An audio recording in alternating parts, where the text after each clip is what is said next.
Everybody knows that I drink blood. Blood makes me feel nice, makes me feel good. Dus je kunt even op een tram zitten en je kunt even een vampier gaan zitten zonder dat je dat beseft. In wezen hetgeen dat we moeten doen, is eigenlijk ons camoufleren, veranderen in iets dat we niet zijn. Ik schat toch alleen al in Antwerpen binnenstad dat we toch al iets van 25 vampieren zitten. Maar waar vinden we ze dan? Vampiers bestaan dus niet enkel in films, maar zijn gewoon onder ons. Net als gewone mensen komen ze vaak samen, maar vampierfeestjes vinden enkel achter gesloten deuren plaats. De vampiercommunity leeft heel erg online, maar toegang hiertoe vinden is als buitenstaander heel erg moeilijk. Wij besluiten toch op zoek te gaan naar deze gemeenschap. Onze zoektocht brengt ons naar Groot-Brittannië, waar de community groter en zichtbaarder is dan hier.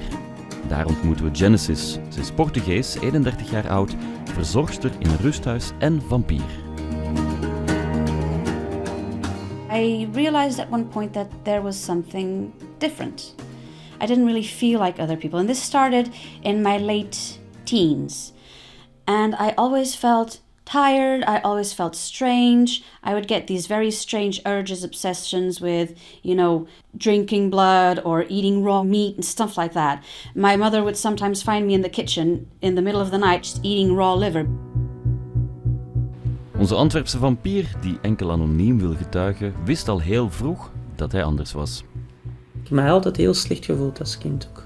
Niet omdat ik slechte jeugd had of zo, of dat ik het niet goed had thuis, helemaal niet. Maar toch, ik was anders dan de meeste kinderen. Bijvoorbeeld, ik kan me zeggen, als ik jong was, dan... Mijn moeder zei dat ik tekende heel veel, maar ik tekende altijd zwart. Maar als kind ook, ik kwam nooit in de zon. Ik werd er zot van. Ik leefde ook altijd 's nachts. En dan begon ik op den duur ook wat meer de gothic zien en zo het alternatieve wereldje te leren kennen. En dan voelde ik mij daar direct thuis. En ik voel mij daar tot deze dag nog altijd thuis.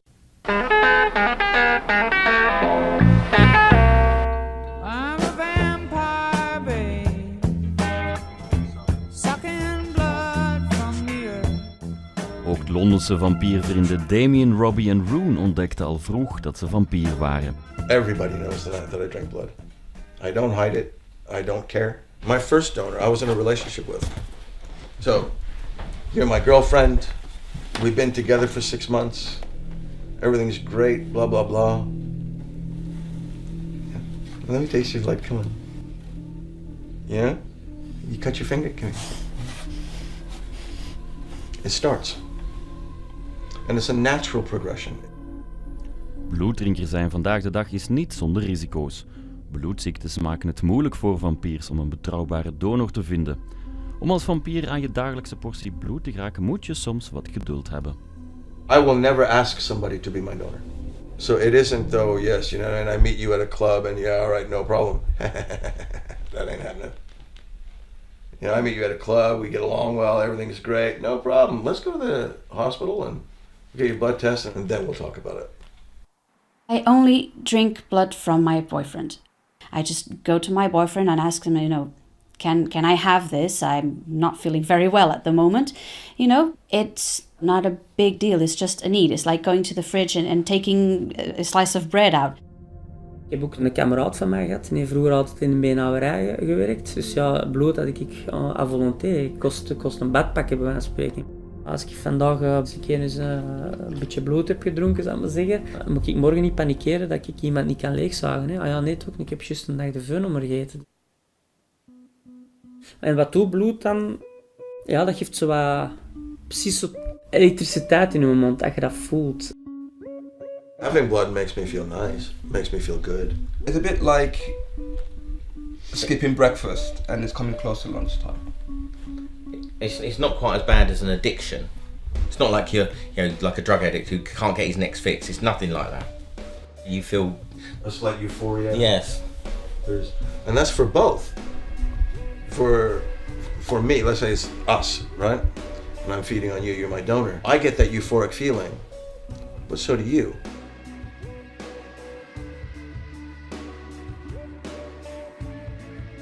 Bij het woord vampier denk je meteen aan bloed, maar naast de bloeddrinkers of sanguinarians bestaan er ook nog psy-vampiers. Deze nemen energie van mensen in plaats van bloed. Psy-vampier zijn, Maar je gaat geen energie van iemand kunnen krijgen als die gewoon aan het oog staat. Hè. En jij staat er net. Het is pas dat je dat contact maakt, dat je begint te kunnen voelen. Hè. En moet dat per se met zo zeggen van ja, ik ben uw donor, dat hoeft ook niet. Vanaf het moment dat iemand zijn eigen openstelt naar u toe, betekent dat hij zijn eigen ook goed voelt bij u. Dan heeft hij er ook geen probleem meer dat je een beetje neemt. Hè. Wat doe ik dan? Dan richt ik mijn hand zo en dan zaag ik de persoon gewoon leeg. Totdat ik vind, oké, het is goed geweest. When I take energy from people, it's kind of like feeling you were very sleepy and tired and depressed before of it. And then you kind of feel like there's this warmth that's coming into you. And it feels almost like, the icon of a battery filling up. I try to limit my feeding to occasions where there's a lot of people present and everyone seems to be very happy, concerts, anime events, stuff like that. Because that way I can take a little bit out of that collective energy. Ik zit me op een goede vijf en ik ben zo hyperasiet. Hè. De mensen zijn allemaal in je geest, allemaal lopen. Dat is zo gemakkelijk, echt waar. Dus dat is like een waterval van energie. Hè. Echte vampiers hebben dus niet veel gemeenschappelijk met vampiers uit de films. Ze slapen niet in kisten, ze hebben wel een spiegelbeeld, verdwijnen niet in de zon en kunnen gewoon naast je dansen op een feestje. Toch hebben ze één ding gemeenschappelijk. Zo kan je veel vampiers herkennen aan hun fangs, hun scherpe hoektanden.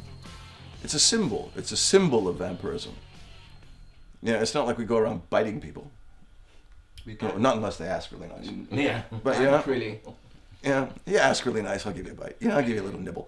We don't wait in dark corners and It's not like that at all. It's not like that at all. But it is a symbol. And it's a symbol that's universally recognized. De vampiercommunity is een verborgen en erg gesloten gemeenschap. Het kan maanden of zelfs jaren duren voor je echt aanvaard wordt binnen de community. When you first come into it, it can be a bit daunting. There are people out there who identify as vampires, and I know that they're there, and I've, seen the web pages that talk about it, and I've seen the documentaries that talk about it, but where actually are they? Doordat de vampiercommunity zo onzichtbaar is het moeilijk om een idee te krijgen van de grootte van de gemeenschap. As a whole, as a collection of people who believe in some sort of way of the same thing, then the community is large, very large, and people haven't got a concept of how it is. That's bringing all kinds, the players, the real, the lovers. The general public don't have wouldn't have any idea. Er is weinig tot niets geweten over vampiers en jezelf outen als eentje is dan ook niet vanzelfsprekend. Honestly, the problem with going to a doctor to check if your vampirism is real is, try and place yourself in that situation. You go to your family doctor and go, "Hello, I think I'm a vampire. Can you help me?" As you can imagine, that conversation doesn't go very well, so most people try to approach it in a different type of...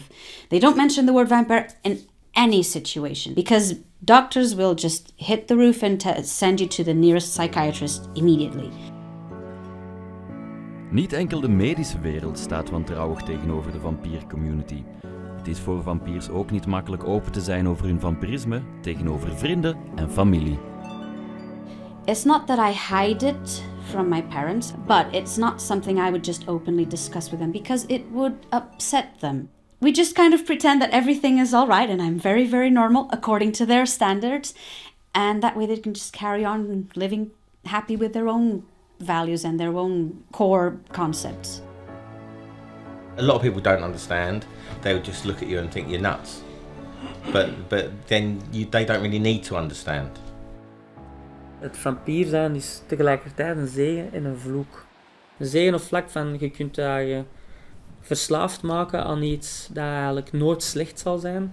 Maar op vlak van relaties, van vriendschappen en zo kan dat wel allemaal heel, heel zwaar doorwegen. Gelukkig heeft onze Antwerpse vampier wel iemand gevonden om zijn vampirisme mee te delen. Het is zoiets van, je zegt wie dat je zei, ik aanvaard u.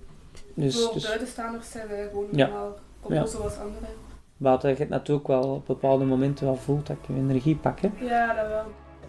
Vampiers leven nu een leven in de marge, maar net zoals Genesis dromen ze van een toekomst waarin vampier zijn de normaalste zaak van de wereld is. If people understand more about it and become more comfortable with the idea that there are such people that exist within their own community and they're absolutely normal, then perhaps the medical community will follow as well, and explanations for why this happened will come up. I hope that eventually that acceptance will come, and it won't be weird for me to call my boss and say, I'm going to have to take a day off because my vampirism is kicking up and my energy levels are through the floor.